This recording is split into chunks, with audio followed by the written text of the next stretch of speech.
ቅድስትና ብሩክ እንግዲህ በሰርጋቸው ዕለት ያልጠበቁት ነገር ገጠማቸው። ማህሌት እንግዲህ እስከዛሬ ያቀደችው እቅዷ ተሳካላት ማለት ነው። በጣም የሚያሳዝን በጣም ልብ የሚነካ ነው። የተከበራችሁ የዜድ ሀበሻ ቤተሰቦች እንዴት ናችሁ? ሰላም ነው ወይ? ሰላማችሁ ይብዛልኝ። ሁላችሁም ስለምታበረታቱኝ ከልብ አመሰግናለሁ።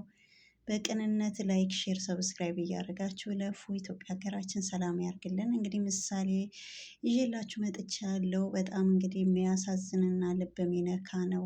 እንግዲህ በቅድስትና እንግዲህ ብሩኬ በሰርጋቸው ዕለት እስከ ዛሬ ድረስ እንግዲህ እኔ ሰራተኛ የኖረች እኔ ጎዳና ለጎዳና እየተንከራተትኩ እንዴት ብሩኬን አግብታ ትኖራለች? አንድ ቀን አጠፋታለሁ፣ አንድ ቀን አጠፋሻለሁ፣ ጠብቂኝ ቀንሽን ስትል የነበረ ስዝትባት የነበረ እንግዲህ ማህሌት እንግዲህ አሁን እንግዲህ ቀኑ ደርሶ በብሩኬ ሰርግ እና በቅድስቴ ሰርግ ቀን መጥታ ቤታቸው ውስጥ እንግዲህ ያልተጠበቀ ነገር ፈጽማ ወደ የመጣችበት ተመልሳለች ማህሌት ማለት ነው። እና ቤተሰብ በጣም እንግዲህ ያሳዝናል ማለት ነው። እንግዲህ ማህሌት እንግዲህ እንዴት ብሩኬን ቅድስት እንዴት ታገባለህ? እንዴት ታገባዋለች? እኔ ሰራተኛ ያልነበረችም ወይ በማለትም እንግዲህ እስከ ዛሬ ድረስ እየቆጫት ነበረ ማለት ነው። ያው ማህሌት እንግዲህ በገዛ እጇ ነው ማለት ነው። ያው ቤቷ፣ ትዳሯ፣ ሁሉም ነገሯ እንግዲህ በገዛ እጇ ነው ማለት ነው። እንግዲህ በሰርጋቸው ዕለት ይሄ ሁላ እንግዲህ ጥፋት ይሄ ሁላ ድርጊት እንግዲህ አድርጋ እነሱም እንግዲህ በጣም ከባድ እንግዲህ ውስጥ ከባድ ችግር ውስጥ ገብተዋል ማለት ነው። ቅድስትና ብሩኬ መድብልም እንግዲህ በጣም ተደናጋግጠዋል ማለት ነው። እንግዲህ መጀመሪያም ያው እንግዲህ ቤታቸው ድረስ በመምጣት ማህሌት መድብል ነበረ እንግዲህ ይዟት የመጣ ቤት ድረስ ማለት ነው። እባክህ መድብል ምንም ቢሆን ከብሩኬ ጋር መልካም ጊዜ አሳልፌያለሁ፣ ባለቤቴ ነበር፣ አሁን ግን አልሆነም። ሀላስ በሁለታችን አለማስማማት በቃ ተለያይተናል። ግን አሁን ግን የሰርጉ ዕለት እኔ አብሬ እዛ መገኘት አለብኝ፣ የእሱ ደስታ የኔ ደስታ ነው በማለትም እንግዲህ የሌለ ያለ ሞልታው መድብል እንደምታውቁ በጣም ሰው ያምናል፣ በጣም የዋህ ሰው ነው። መድብልም እሺ በቃ አንቺ ካልሽማ እኔ የድሮ ማህሌት አይደለሁም፣ የድሮ ማህሌት ሞታለች፣ አሁን አዲሷ ማህሌት ናት፣ ግድ የለህም ይዘኝ ሂድ ብላ እንግዲህ መድብለ ቤት ድረስ ይዟት በመምጣትም በጣም እንግዲህ ቅድስትና ብሩኬ የዛው ሰዓት በጣም ተደናጋግጦ ነበረ። መድብል ምን ሆነ ነው? ለምንድን ነው አንተ ሰው የምታመን? ለምንድን ነው ቤት ድረስ ይዛት የመጣህ? በማለትም ብሩኬ በጣም ተቆጥቶ ነበረ። መድብልም እኔ አሁን ተለውጭ ያለው አሁን እንደ ድሮ ማህሌት አይደለሁም በማለት ያው ማህሌት የነገረችው ነገር እንግዲህ ለብሩኬ ሲነግረው ብሩኬም በፍጹም በፍጹም ማህሌት ማለት ቀላል ሰው እንዳትመስልህ፣ እኔ የገዛ ልጄ በመርዝ እስከ መግደል ደርሳለች። አዎ የቀድሞ ባለቤት የነበረች ግን አልሆነም፣ በጣም ክፉ ሰው ናት።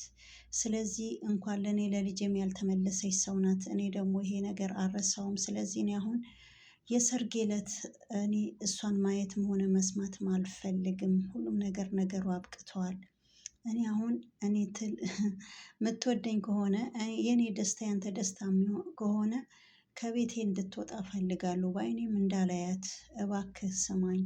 በእርግጥ አንተ ታላቄ ነህ፣ ታላቅም ግን ብትሆን ግን አንዳንዴ ስታጠፋ እኔ መናገር አለብኝ። ስለዚህ በጥፋት መመለስ አለብህ። ይሄ ጥሩ አይደለም፣ በጣም አጥፍተሃል በማለትም ብሩኬ በጣም ተሰምቶት ለመድብል እንግዲህ ተናገረው ማለት ነው። መድብልም ይቅርታ በቃ እኔ እኮ የሰርጉ ዕለት እንዴት አልገኝም፣ ባይሆን ላስተናገድ፣ ባይሆን የብሩኬ ደስታ የቅድስት ደስታ የኔ ደስታ ነው ብዬ ለዛ ነው። በዛ ላይ ደግሞ የበደልኳቸውም የሰርጋቸው ዕለት ይቅር እንዲሉኝ ይቅርታ ለመጠየቅ ብዬ ነው ብላ ማህሌትን ብትል በፍጹም በፍጹም እኔም ማህሌት የምትባል ሴትን ያላቅም። ማህሌት ማለት ምኗንም አይታመንም፣ ቀላል ሰው አይደለችም። ስለዚህ ድንጋይ ቢፈለጥ እኮ የሚወጣ ጠጠር ወይም ሲሚንቶ። ስለዚህ ማህሌት ማለት ልክ እንደ ድንጋይ ናት። በድንጋይ ውስጥ ዳቦ እንደማይጠበቅ በማህሌትም ውስጥ መልካም ነገር አይጠበቅም። ስለዚህ ከቤት ቶሎ ብለህ በፍጥነት እንድትወጣ በማለትም እንግዲህ ያው ለመድብል እንግዲህ ያለው ነገር አስተላለፈለት ማለት ነው። በጣም በቁጣና በንዴት ቶሎ እንድትወጣ ከቤቴ በማለትም እንግዲህ ቀጭን ትዕዛዝ እንግዲህ አስተላለፈ ማለት ነው። ብሩኬ እሺ በማለትም መድብልም እንግዲህ ያው ከቤት እንድትወጣም እንዶ የእሷም እኮ አይኗ በጨው አጥባ እኮ ቤታቸው ድረስ በመምጣት እኮ እንግዲህ አይኗን እንግዲህ ምንም ነገር እንዳላጠፋ ሰው ታውቃላችሁ እንደምታስመስል አይኗ በጨው አጥባ እንግዲህ ብሩኬ ቤት ድረስ ለቅድስት እባክሽ ቅድስት የሰርግሽ ዕለት ብገኝ ምን ይመስልሻል እባክሽ ስትላት አይ ቀድሞ ብሩኬ ያንቺ ባል ነበር፣ አሁን ግን የኔ ባል ነው። የሰርጌ ዕለት በፍጹም እንድትገኝ አልፈልግም፣ ላይሽም አልፈልግም በማለትም እንግዲህ ያው ቅድስትም እንግዲህ ነግራታለች ማለት ነው። ምንም ነገር እዛ ቤት ውስጥ እንደማትገኝ ቅድስትም ፍቃደኛ አይደለችም። ብሩኬ ጠቅላላ ሞገሴም ጭምር ሞገሴ ራሱ እንግዲህ የገዛ ትዳርሽን ባለቤትሽን መልካም ነገር ሁሉ በገዛ እጅሽ ነው ያጠፋሽ። ስለዚህ አሁን ያለቀ ነገር ነው፣ የፈሰሰው አይታፈስም። አሁን ይልቁስ ሰው ይስቅብሻል። እንዴት የድሮ ባልሽ ነበረው ግን የሰርጉ ዕለት እንዴት ቆሜ ከእናንተ ጋር አብሬ እንግዳ ላስተናግድ ትያለሽ? ስለዚህ ይሄ የማይሆን ነገር ነው። አንቺ የመጣሽበት አሁን ወደ ቤትሽ ተመለሽ በማለትም እንግዲህ ሞገስም እንግዲህ ያለው ነገር ነግሯታል ማለት ነው። እሷም እሺ በቃ እናንተ ፈቃደኛ ካልሆናችሁ ባይሆን እንኳን ሰርጋችሁ እንግዲህ በደስታ እንድታሳልፉ እፈልጋለሁ፣ በሰርጋችሁ ዕለት እንዲከፋችሁም አልፈልግም በማለት እንግዲህ እኔ ታውቃላችሁ መለቃችሁ እንዳይመስላችሁ ተመልሼ እመጣለሁ በማለትም ስዝት ነበረ ማለት ነው ቤተሰብ። ከዛ በኋላም እንግዲህ ማህሌትም ተመልሳ ሄደች። ከዛ በኋላ ያው እንደምታውቁ እንግዲህ ሰርጉ እንግዲህ ሞቅ ደመቅ አለ። ያው እንግዲህ ቬሎ አለበሰች ቅድስቴም፣ ብሩኬም እንደዛ ፋ ብሎ እንግዲህ ቤቱ ድምቅ ብሎ ከዛ በኋላ ያው ሉላም እንግዲህ ወይኑ እንግዲህ ለማቀራረብ ወደ ኪችን ታቀናለች። ኪችን ላይ ደግሞ ኤፍራታ ታገኛታለች። እንግዲህ ያው ሉላ እንግዲህ ሙዜ ስለሆነች ወይኑን ሁሉም ነገር አስተካክላ ምን ብላ እንግዲህ ኪችን ላይ አርጋ በኋላ ላይ አቀብሉኝ ለማለት ነበረ።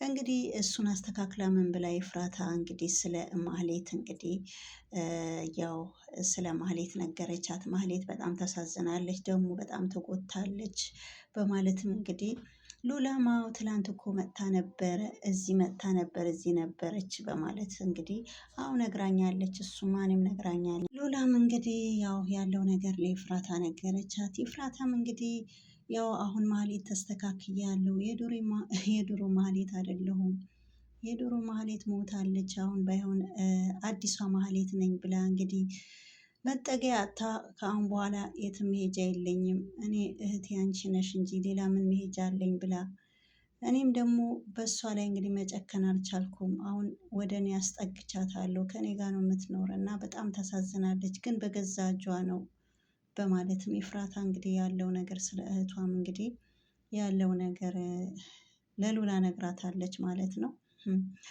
እንግዲህ ያው ኤፍራታም እንግዲህ የተጠጋቻት እንግዲህ ወዳ አይደለም ማለት ነው፣ የሆነ ተንኮሏ ለመስራት። አሁን እንግዲህ ሉላም እንግዲህ ይሄ ወይን አዘጋጅታ ከሄደች በኋላ ማለት ነው ያው ማህሌትም እንግዲህ ወደ እነሱ በመምጣት ማለት ነው ያው ኪችን ላይ የነበረው ወይን ላይ ያለው እንግዲህ መርዝ እንግዲህ ወደ ብርጭቆ ላይ ከታ ማለት ነው። ያው ኤፍራታ አላወቀችም እንግዲህ መጀመሪያ ቀርታ አዘጋጅታ ነበረ ሉላ ያስቀመጠችው ኪችን ላይ። እንግዲህ ኤፍራታም ይዛ ሄዳ የቅድስትና እንግዲህ ለብሩኬ እንግዲህ ወይኑ ይዛ ሄዳ ወይኑም እነሱ ሁለቱም እንግዲህ ጠጡት ማለት ነው። ከጠጡት በኋላ በጣም ከባድ ነገር ተፈጠረ ማለት ነው።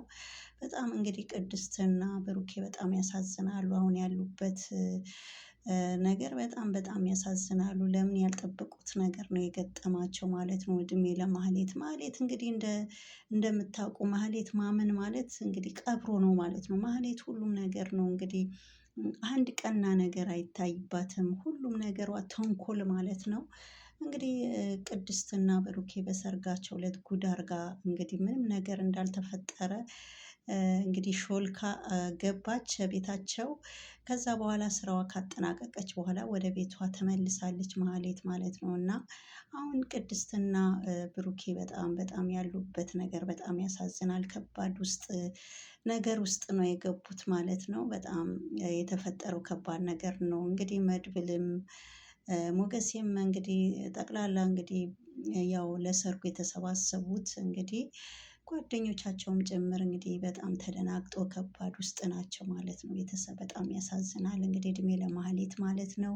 ኤፍራታም እንግዲህ ያልጠበቀችው ነገር እንግዲህ ኤፍራታም እንግዲህ ያው እሷ ናት ወይኑ ይዛው የሄደች እንግዲህ አሁን እንግዲህ ኤፍራታ ናት ያጠጣችሁ ተብላ ኤፍራታ ደግሞ እንግዲህ ያላሰበችው ጣጣ ውስጥ ገባች ማለት ነው። በማን የመጣ እንግዲህ በማህሌት የመጣ ማለት ነው። እንግዲህ ቤተሰብ ማለት ነው የማህሌት መጨረሻና እንግዲህ ብሩኬና ደግሞ ቅድስት ያሉበት ነገር እንግዲህ በመጨረሻ የምናይ ይሆናል። በጣም አሳዛኝና ልብ የሚነካ ነው ማለት ነው። በሰርጋቸው ዕለት እንግዲህ እቺ ስትመኝ የነበረ እስከ ዛሬ ድረስ እንግዲህ ቅድስትን አጠፋታለሁ፣ ቅድስትን እሰራልሻለሁ፣ የእኔ ባልማ አንቺ ሰራተኛ ሆነሽ ገብተሽ ባሌ አታገቢውም ብላ ስዝት እንደነበረ እና ያው ያቀደችውና ያለመችው በመጨረሻ ተሳክቶላት እንግዲህ ወደ ቤቷ ሄዳለች። ማህሌት እንግዲህ የማህሌት መጨረሻ ምናይ ይሆናል። ቤተሰብ ሰላማችሁ ይብዛልኝ ማለት ነው። ሁላችሁም ስለምታበረታቱኝ ማለት ነው።